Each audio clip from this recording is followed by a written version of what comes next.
সুপ্রিয় দর্শক আসসালামু আলাইকুম। যেখানে বসে ভিডিও দেখছেন সবাইকে আমার নতুন এপিসোড দেখার আমন্ত্রণ। দর্শক, যেহেতু পবিত্র ঈদুল আজহা চলে গেছে, সবাই মাটন আর বিফের বিভিন্ন রকম খাবার খেয়ে কিন্তু বোর হয়ে গেছি।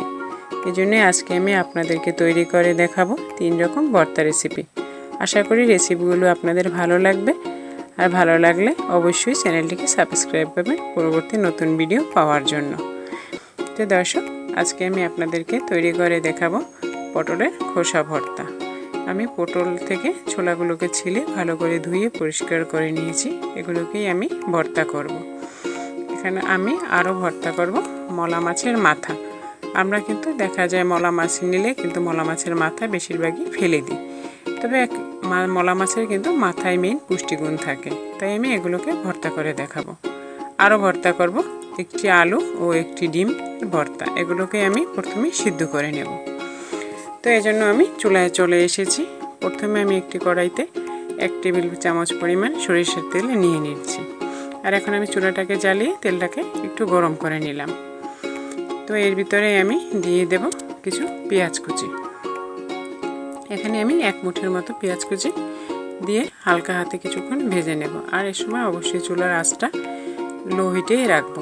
আর এখানে আমি আরও দিয়ে দিচ্ছি সামান্য একটু রসুন কুচি। এখানে আমি 2টা বড় সাইজের রসুন কুচি নিয়েছি, আর 3-4টে নিয়েছি কাঁচামরিচ। এগুলোকে আমি মোটামুটি ভেজে নেব। তো আমি দেখুন, এগুলো যখন একটু লালচে লালচে হয়ে গেছে, এ পর্যায়ে আমি এর সাথে অ্যাড করে দেব কিছু চিংড়ি মাছ। তো এই জন্য আমি মাঝখান থেকে একটু ফাঁকা করে নিলাম। আর এখানে আমি 4টে চিংড়ি মাছ নিয়ে নেব। আর এই উপকরণগুলো আমি অ্যাড করব পটলের খোসা ভর্তায়। তো আমি এই চিংড়ি মাছগুলোকে একটু হালকা হাতে ভেজে নিলাম। আর এখন আমি এর সাথে অ্যাড করে দেব একটু লবণ। আর একটা কথা বলি আপনাদেরকে, যখনই কোনো কিছুতে চিংড়ি মাছ ব্যবহার করবেন, চিংড়ি মাছ দেওয়ার পরপরই কিন্তু লবণটা অ্যাড করবেন, নয়তো কিন্তু চিংড়ি মাছের ভিতরে কিন্তু লবণটা ঢোকে না। আর এর সাথে আমি আরও একটু অ্যাড করব সামান্য একটু হলুদ গুঁড়ো।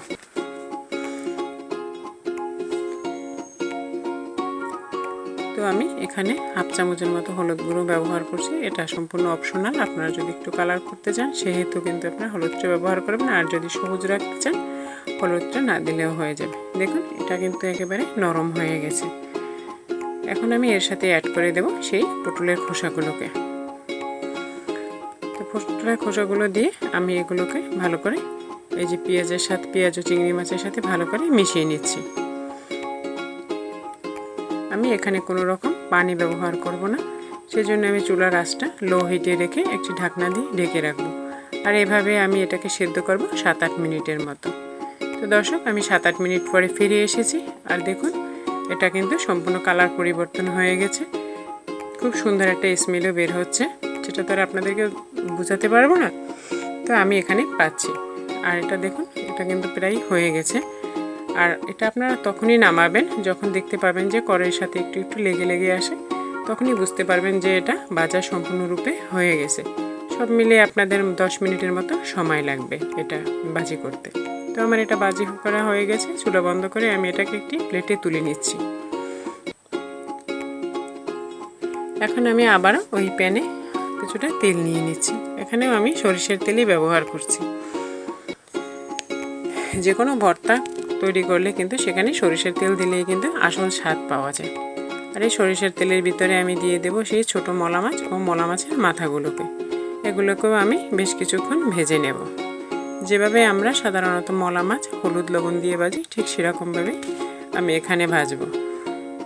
এখানে আমি দিয়ে দিচ্ছি সামান্য একটু লবণ ও দিয়ে দেব সামান্য একটু হলুদ। এটা কালারের জন্য দিয়ে নেব। যেহেতু মাছ, একটু হলুদ না দিলে কিন্তু দেখতে কেমন মেরমেরে কালার দেখা যায়। আর এখানেও কিন্তু আমি চুলার আঁচটা কিন্তু লো হিটে রেখে ভাজতে আসি। এটাকে মোটামুটিভাবে ভেজে নেব, যে একেবারে মুচমুচে না হয়ে যায়, আবার একেবারে যেন কাঁচা না থাকে। সাধারণত আমরা যেভাবে মাছ ভাজি বুঝতেই তো পারছেন। আর দেখতে পাচ্ছেন কালারটা কীরকম হয়েছে। এরকম কালার হলেই কিন্তু বুঝতে হবে যে আমার মাছটা কিন্তু প্রায় ভাজা হয়ে আসছে।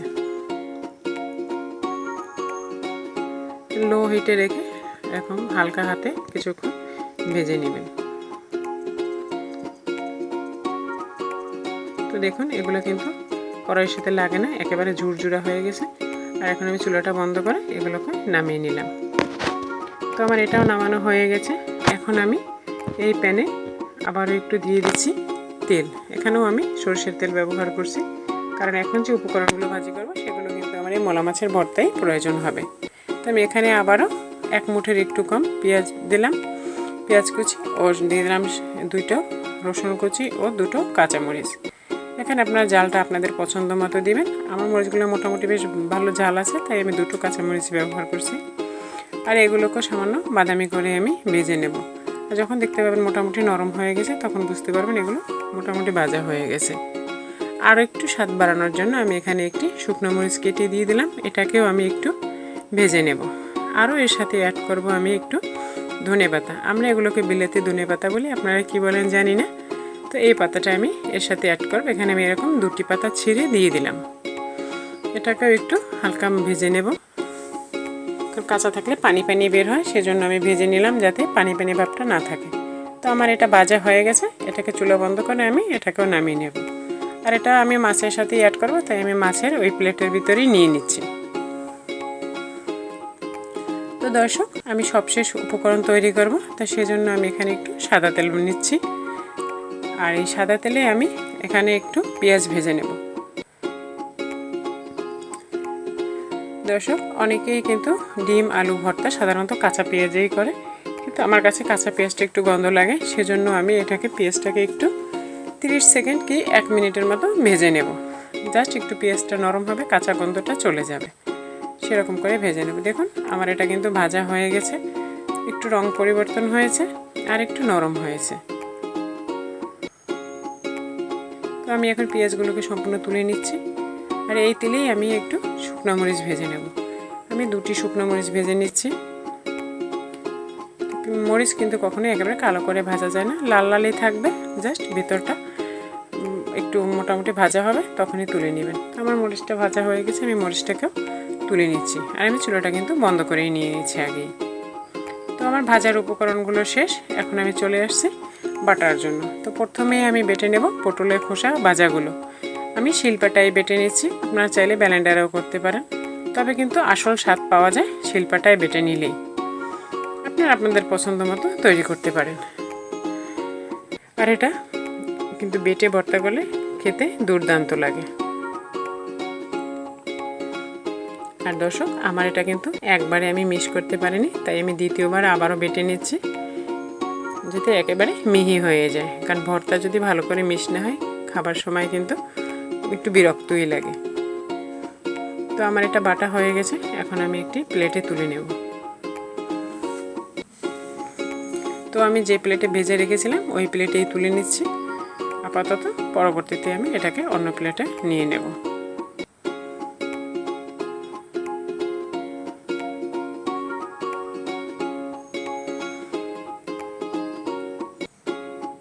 দর্শক, আমার এটা সম্পূর্ণ তোলা হয়ে গেছে। আর এখন এই শিলপাটাতেই আমি এখন যে মলা মাছগুলো ভেজে রেখেছিলাম ও পেঁয়াজগুলো, সেগুলোকে এখন একইভাবে বেটে নেব।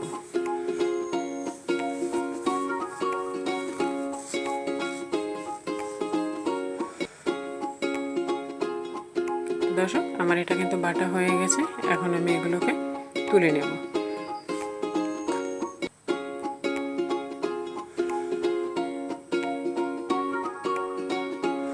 দর্শক, এগুলো আমি কিন্তু সরিষার তেলেই ভেজেছি, সেহেতু এগুলোতে কিন্তু বাড়তি তেল অ্যাড না করলেও চলে।